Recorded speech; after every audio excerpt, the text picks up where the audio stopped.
सब है। घर भीतर सिया गा रही थी और रूपा मेहमानों के भोजन के प्रबंध में व्यस्त थी। बूढ़ी काकी अपनी कोठरी में शोकमय विचार के भांति बैठी हुई थी। यह स्वाद मिश्रित सुगंध उन्हें बेचैन कर रही थी। वह मन ही मन विचार कर रही थी, संभवतः मुझे आज पूरियां ना मिलेंगी। इतनी देर हो गई, अभी तक कोई भोजन नहीं लाया।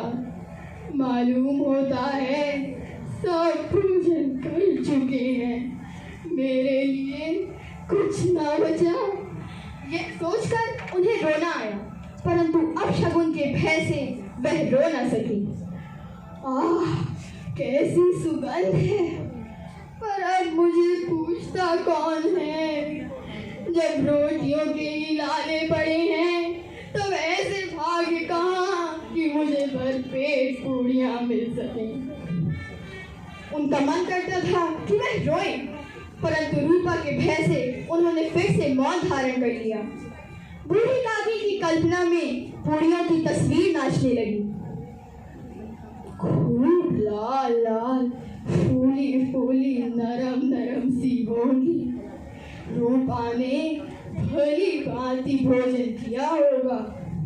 कचौड़ियों में अजवाइन और इलायची की महक आ रही होगी। एक पूरी होती तो जरा हाथ में लेकर देखती। भोजन तैयार हो गया, आंगन में पत्तल पड़ गई। मेहमानों ने खाना शुरू कर दिया। इतनी देर हो गई, मुझे कोई बुलाने नहीं आया। रूपा छिड़ गई है, क्या जाने ना बुलाए। सोचती होगी कि अपने आप ही आ जाएंगी। वह कोई मेहमान थोड़ी है जो उन्हें बुलाऊं। यह सोचकर बूढ़ी काकी चलने को तैयार हो गई। उन्हें विश्वास था कि 1 मिनट में पूड़ियां और मसालेदार तरकारियां उनके सामने आ जाएंगी। उन्होंने अपने मन में तरह तरह के मंसूबे बांधे। तरकारी में पूड़ियां खाऊंगी, फिर दही और शक्कर से। कचौड़ियां रायते के साथ मजेदार मालूम होंगी। चाहे कोई बुरा कहे चाहे भला, मैं तो मांग मांग कर खाऊंगी।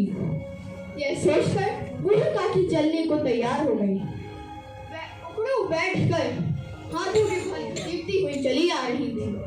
पंडित बुधिराम उन्हें देखते ही क्रोध से तिलमिला उठे।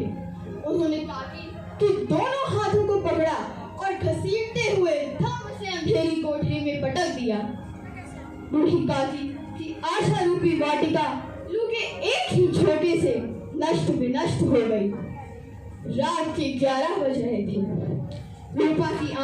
रूपा आंगन में पड़ी सो रही थी। लाडली की आंखों में नींद ना थी।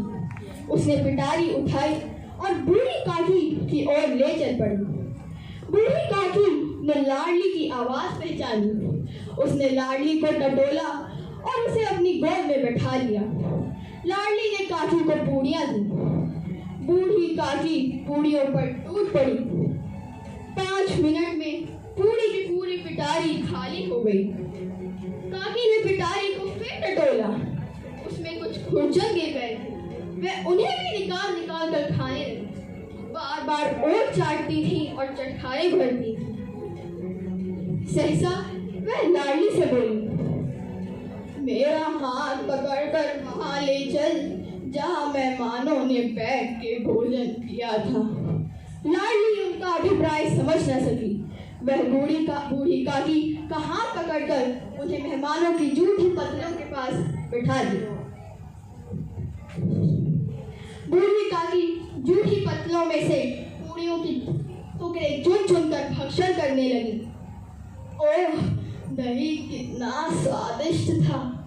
कचौड़ियां कितनी सलोनी, कितनी खस्ता। ठीक उसी समय रूपा की आंख खुली।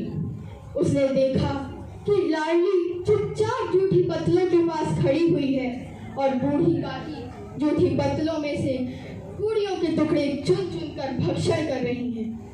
रूपा का हृदय सन्न हो गया। करुणा और भय से उसकी आंखें भर आई।